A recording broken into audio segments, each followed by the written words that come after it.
প্রিয়তমা এবং রাজকুমারের সময়তেই তো মেগাস্টার শাকিব খান বাংলাদেশের মাটিতে হলিউড ফিল্মসকে শুইয়ে দিয়েছিল। এটা তো আমরা দেখতে পেয়েছি। Godzilla x King Kong release হয়েছিল, মনে পড়ছে তোমাদের পুরো বিষয়টা? অ্যাভিয়েটারের একটা পার্ট এসেছিল। সেই সমস্ত কালেকশনগুলোকে কিন্তু একদম পিছনে ফেলে মেগাস্টার শাকিব খান মাল্টিপ্লেক্স চেনে ডে ওয়ানের রাজত্ব চালিয়েছিলেন। তো যদি প্রিয়তমা রাজকুমারের সময় এই বিষয়গুলো আমরা ঘটতে দেখি, তাহলে তুফানের বেলাতে এই ঘটনাটা ঘটবে এটা তো আমাদের জানাই ছিল। আবারও হলিউড ফিল্মসকে পিছনে দিয়ে মেগাস্টার শাকিব খান তিনি তার নিজের দেশের দাপট দেখিয়ে দিয়েছেন তুফান নিয়ে। হ্যালো আমার সাকিবিয়ান ভাইরা বোনেরা, চলে এলাম আজকের প্রথম ভিডিও নিয়ে। বন্ধুরা, এই ভিডিওটা নিয়ে আমরা সিনেমা নিয়ে আলোচনা করছি এই ভিডিওটাতে। কিন্তু তোমাদের একটা বিষয় বলে রাখি, তোমরা অনেকেই আমাদেরকে কমেন্ট করেছো যে দিদি এখন বাংলাদেশের যা পরিস্থিতি তাতে করে বাংলাদেশের সিচুয়েশন নিয়ে ভিডিও করো। বন্ধুরা, তোমাদেরকে জানিয়ে রাখি যে অলরেডি বাংলাদেশের সিচুয়েশন নিয়ে ভিডিও করা আমরা শুরু করে দিয়েছি। আমাদের যে দুটি ফেসবুক পেজ আছে, শরৎ মিউজিক ভেঞ্চার্স এবং পৌশালী ভট্টাচার্যী, এই দুটো পেজে কিন্তু আমরা বাংলাদেশের কারেন্ট সিচুয়েশনাল নিউজগুলো দিচ্ছি এবং ইউটিউবেও আমরা দেবার চিন্তা ভাবনা করছি। তোমরাই কমেন্ট করে জানাও তোমরা কি ইউটিউবে বাংলাদেশের কারেন্ট সিচুয়েশনাল নিউজগুলো দেখতে চাও। যদি তোমরা দেখতে চাও তাহলে তোমরা কমেন্ট করো, তাহলে কিন্তু আমরা অবশ্যই ইউটিউব প্ল্যাটফর্মেও সেই ভিডিওসগুলো আপলোড দিতে পারি। এবারে আমরা চলে আসি তুফানের কথায়। বন্ধুরা, 2024-এ এখনো পর্যন্ত বাংলাদেশে যতগুলো সিনেমা রিলিজ হয়েছে, কেবলমাত্র বাংলা সিনেমার কথা কিন্তু বলছি না, হলিউড ফিল্মস, বলিউড ফিল্মস, সমস্ত সিনেমার কথাগুলো বলছি, যে সিনেমাগুলো 2024-এ রিলিজ হয়েছে 2রা অগস্ট পর্যন্ত highest day one box office collection in multiplex chain, সবার প্রথমে এগিয়ে আছে কিন্তু তুফান। এটাই হবার ছিল। আমরা বুঝতে পারছিলাম যে এই ছবিটা, যে মানুষের কি একটা হিউজ এক্সপেকটেশন ছিল এই সিনেমাটাকে নিয়ে, এবং লোকজন কিন্তু এই সিনেমাটা দেখেছে।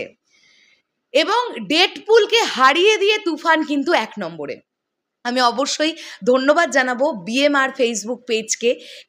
এই পোস্টটা তারা কিন্তু একদিন আগে করেছিল, যেহেতু গত দুদিন একটুখানি ব্যস্ততার মধ্যে কেটেছে, তাই জন্য আমি এই বিষয়টা নিয়ে কথা বলে উঠতে পারিনি, তাই আজকের প্রথম ভিডিওটা এটাই করলাম।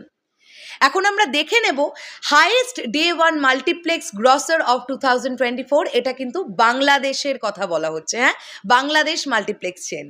প্রথমেই আছে 1 নম্বরে তুফান, যেটা প্রথম দিনে কালেকশন করতে পেরেছিল 29,61,000 টাকা। দ্বিতীয় নম্বরে আছে ডেডপুল অ্যান্ড উলভারাইন, যে সিনেমাটা প্রথম দিনে কালেকশন করেছিল 24,32,000 টাকা। তারপরে আমরা দেখতে পাচ্ছি কুংফু পান্ডা 4, যেটা কালেকশন করেছিল প্রথম দিনে 16,92,000 টাকা। তারপরে ডিউন পার্ট 2 14,90,000 টাকা কালেকশন করেছিল। Godzilla x Kong the new empire 14,43,000 টাকা কালেকশন করেছিল। Furiosa a mad man Max saga 12,11,000 টাকা কালেকশন করেছিল। নাম্বার 7-এ আছে রাজকুমার, যে সিনেমাটা প্রথম দিনে মাল্টিপ্লেক্স চেন থেকে কালেকশন করেছিল 12,09,000 টাকা। তারপরে হচ্ছে হাইকু দ্য ডাম্পস্টার ব্যাটেল, এই ছবিটা কালেকশন করেছিল 10,84,000 টাকা। এবং 9 নম্বরে আছে হুব্বা, যে ছবিটা প্রথম দিনে কালেকশন করেছিল 10 লক্ষ টাকা। কাজেই আমি যতগুলো সিনেমার নাম বললাম, এই 9টা সিনেমার মধ্যে 8টা সিনেমাকে আমরা একটু সরিয়ে রাখলাম, কেননা এই 8টা সিনেমা হেরে গেছে মেগাস্টার শাকিব খানের তুফানের কাছে। সেখানে আমরা হলিউড ফিল্মসও কিন্তু দেখতে পেলাম।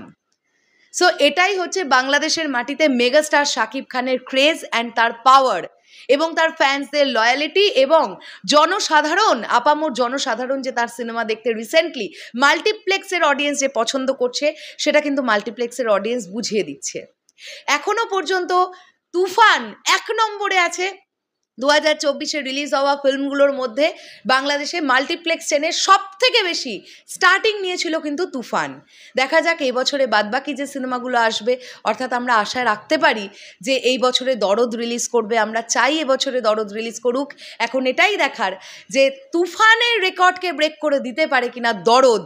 ডে ওয়ান মাল্টিপ্লেক্স চেন থেকে বাংলাদেশের কালেকশন তুফানকেও বিট করে এগিয়ে যেতে পারে কিনা দরদ, সেটাই এখন একটা দেখবার মতন বিষয়।